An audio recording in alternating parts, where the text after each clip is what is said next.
क्या राजस्थान में इस बार तीसरा मोर्चा सरकार बनाने में महत्वपूर्ण भूमिका निभाएगा?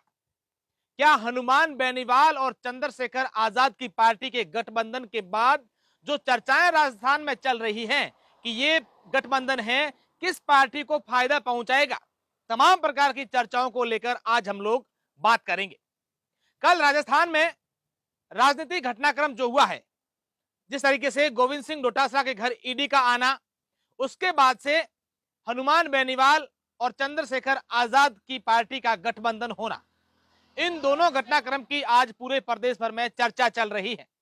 हालांकि कल दिन तक सिर्फ एक ही राजस्थान में चर्चा थी, गोविंद सिंह डोटासरा के घर ईडी आना, निर्दलीय विधायक ओम प्रकाश हुडला के घर ईडी आना, मुख्यमंत्री अशोक गहलोत के बेटे वैभव गहलोत को जो है ईडी द्वारा समन भेजना, तमाम प्रकार की जो बातें हैं उसको लेकर कई प्रकार की खबरें और कई प्रकार की चर्चाएं थी। और कल देर शाम को जब आरएलपी सुप्रीमो हनुमान बेनीवाल और एएसपी आजाद समाज पार्टी के चंद्रशेखर आजाद मिले और उसके बाद दोनों पार्टियों का जो गठबंधन हुआ है, उसके बाद से राजस्थान भर में कई चर्चाएं चल रही है। अब तो कई लोग तो ये भी कह रहे हैं कि इस बार जो है राजस्थान में जो भी सरकार बनाएगी उसमें तीसरे मोर्चे की महत्वपूर्ण भूमिका होगी। क्या ऐसा होगा? क्या ये दोनों पार्टियां मिलकर के कई विधानसभाओं पर असर डालेगी, या फिर इन दोनों पार्टियों का गठबंधन सीधे सीधे किसी एक बड़ी पार्टी को इफेक्टिव करती है या प्रभावित करती है? ये बड़ी महत्वपूर्ण बात है।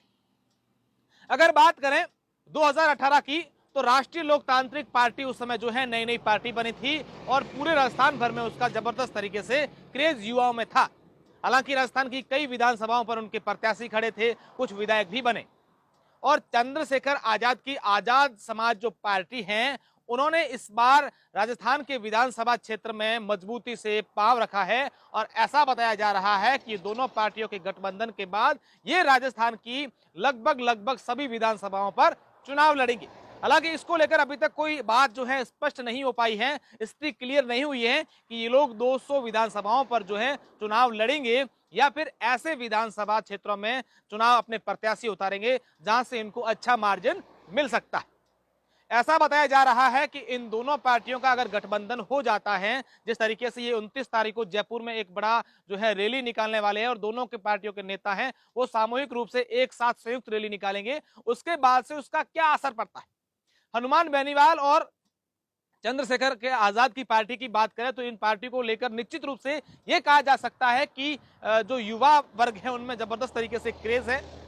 इसमें अब ये किन वर्गों को और अपने साथ लेकर आएगी, आने वाले चुनाव में कितने विधानसभा क्षेत्रों पर इनके प्रत्याशी उतारे जाएंगे, ये बड़ी महत्वपूर्ण बात होगी। और अगर ये दोनों पार्टियों का गठबंधन होता है, और अब ये भी राजनीतिक गलियारों में चर्चाएं हैं कि जो ओवैसी की पार्टी है एआईएमआईएम, अगर इन तीनों पार्टियों का गठबंधन हो जाता है तो निश्चित रूप से ये कहा जा सकता है कि राजस्थान की कई ऐसी विधानसभा होगी, विधानसभा क्षेत्र होगी जिससे ये वहां के प्रत्याशियों को प्रभावित करेंगे। निश्चित तौर पर कई ऐसी विधानसभाएं होगी जहां पर इनके प्रत्याशी जो है वो निकल भी सकते हैं।